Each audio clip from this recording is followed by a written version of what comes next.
live and exclusive on India Today television in his first interview after that explosive press conference which is being tracked by viewers all across the country. We have with us Parambir Singh, the Police Commissioner of Mumbai, with us live from Mumbai. Parambir Singh, welcome to India Today. Can you give our viewers a lowdown on how you started this investigation, why you started the investigation, and the kind of complaint that came to you? Mr. Singh, welcome. Thank you very much. And this investigation was started after we received a complaint from Hansa, which is the agency which works with BARC, which measures the TRP ratings of all the different channels. And as you all very well know, TRP ratings actually directly translates to revenues. The advertising revenues are directly related to the TRPs of a particular channel. So once we got this complaint from Hansa that there were some ex-employees of Hansa who were leaking out the confidential data of the barometers which were installed for meeting TRPs. And these were being manipulated.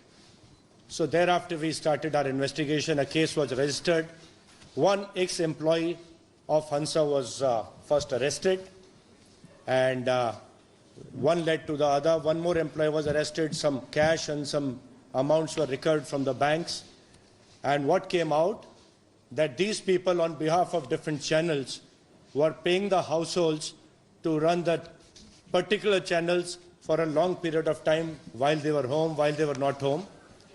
And the amount being paid to each household was about 400 to 500 rupees. So that was the basic case. And thereafter, the BARC also identified some suspicious patterns, some suspicious trends in viewership of certain channels. So some channels were identified by BARC. इस वक्त हम अपने तमाम दर्शकों को बताना चाहते हैं कि इस वक्त हमारे साथ इंडिया टुडे टेलीविजन और आज तक पर लाइव मौजूद हैं मुंबई के पुलिस कमिश्नर परमबीर सिंह, जिन्होंने खुद इस तहकीकात को लीड किया है, जिनके पास तमाम वो सबूत हैं कि किस तरीके से एक news channel television rating points यानी टीआरपी के इस बिजनेस को मैनिपुलेट कर रहा था, रिग कर रहा था, फिक्स कर रहा था। परमबीर सिंह साहब, स्वागत है आपका इंडिया टुडे और आज तक पे। सबसे पहले मैं आपसे जानना चाहता हूं कि आपके पास ये केस दरअसल कैसे आया, आपने कैसे इस मामले की तफ्तीश शुरू की और आपके पास क्या सबूत है कि रिपब्लिक टेलीविजन टीआरपी जो होती है टेलीविजन रेटिंग पॉइंट, उस बिजनेस को मैनिपुलेट और रिग और फिक्स कर रहा है? कमिश्नर साहब,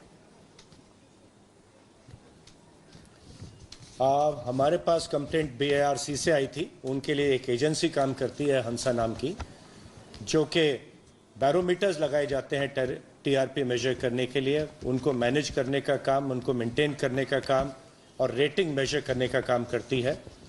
हंसा ने अपने कुछ एक्स एम्प्लॉयज़ के खिलाफ कंप्लेंट लॉन्च करी कि उनके ऊपर उनको सस्पिशन था एंड वो TRP मैनिपुलेशन का काम कर रहे थे कुछ चैनल्स के साथ मिलकर, और इसमें उन्होंने कुछ नोटिस किया था कि कुछ चैनल्स की एक्टिविटी सस्पिशियस दिखाई दे रही है, रेटिंग सस्पिशियस दिखाई दे रही है।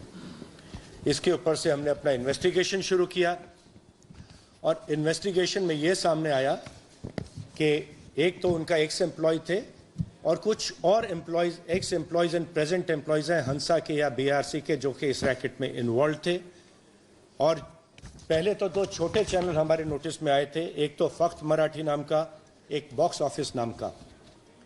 उनके खिलाफ भी इन्वेस्टिगेशन किया गया। उनके जो दो ओनर्स थे इन दो चैनल्स के, उनको आज कस्टडी में ले लिया गया है। दो एम्प्लॉयज़, एक्स एम्प्लॉयज़ हंसा के ऑलरेडी हमारी कस्टडी में हैं, उनसे आगे पूछताछ की जा रही है। उन्होंने कुछ हमको डेटा दिया कि कुछ जो हाउस होल्ड्स थे उनकी एक्टिविटी भी सस्पिशियस दिखाई दे रही थी, जिस प्रकार से उनका टीवी व्यूअरशिप था वो भी सस्पिशियस दिखाई दे रहा था। और BARC खरीदी के एक बड़ा चैनल रिपब्लिक है, उसकी भी जो रेटिंग्स है उसमें कुछ सस्पिशियस मूवमेंट दिखाई दे रही थी। और जब हमने कुछ इस प्रकार के हाउस होल्ड्स को जाके कांटेक्ट किया, उनको लेके आए पूछताछ के लिए, तो उन्होंने बताया कि उनको पैसे दिए गए थे और रिपब्लिक टेलीविजन ऑन रखने के लिए अपने घर में, वो घर में हो या ना हो।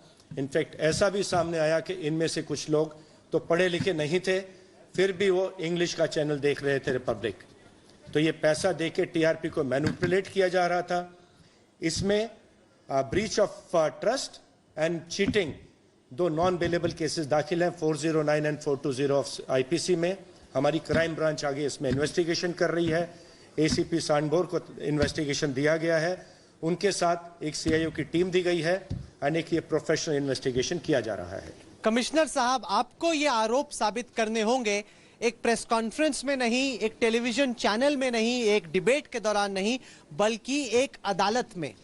हम आपसे जानना चाहेंगे और तमाम दर्शक जो इस वक्त आपको आज तक और इंडिया टुडे पर देख रहे हैं वो आपसे जानना चाहेंगे, आपके पास कितना पुख्ता सबूत है ये आरोप साबित करने के लिए कि अर्नब गोस्वामी और रिपब्लिक टेलीविजन देश की जनता के साथ धोखा कर रहे थे, लोगों को पैसा देकर अपना चैनल दिखा रहे थे और रेटिंग सिस्टम को फिक्स करने की ये कोशिश कर रहे थे? आपके पास एविडेंस कितना स्ट्रांग है कमिश्नर साहब? हमको BARC ने कुछ जो सस्पिशियस पैटर्न था TRP का, वो हमको उन्होंने पहले BARC ने दिया रिपब्लिक के बारे में। फिर हमको कुछ विटनेसेस मिले हैं जिनको पैसा देके TRP बढ़ाने के लिए उनको ये चैनल देखने के लिए किया गया था। ऑलरेडी विटनेस आ गए हैं हमारे पास, BRC से हमारे पास रिपोर्ट आई है। इसके अलावा आगे का हमारा इन्वेस्टिगेशन जारी है। ऑलरेडी कुछ एविडेंस आ चुकी है और एविडेंस इकट्ठा करने का काम शुरू है। हमारे पास समय है, हम जिस प्रकार से हमारी एविडेंस आती जाएगी उस प्रकार से आगे का इन्वेस्टिगेशन किया जाएगा and ultimately we will try and make a sound proof case, full proof case. Commissioner साहब, हम चूंकि एक तरफा खबर नहीं दिखाते हैं, हम दोनों पहलुओं को दर्शकों के सामने रखते हैं, इसलिए मैं आपसे रिपब्लिक टीवी के डिफेंस, उनका जो वक्तव्य आया है उसके बारे में भी पूछना चाहूंगा।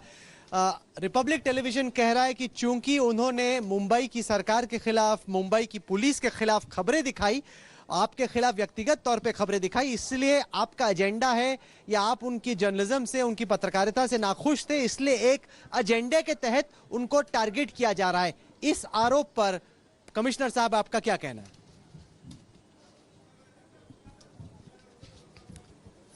इस आरोप पर तो मुझे हंसी आती है। एजेंडा ड्रिवन जर्नलिज्म कौन कर रहा था ये सभी को मालूम है। कुछ सेक्शन ऑफ मीडिया किस प्रकार से एक एजेंडे को ड्राइव कर रहा था, मुंबई पुलिस को डिफेम करने के लिए, मुंबई पुलिस को पब्लिक में मुंबई पुलिस की इमेज खराब करने के लिए। Definitely coverage of certain channels was very very agenda driven.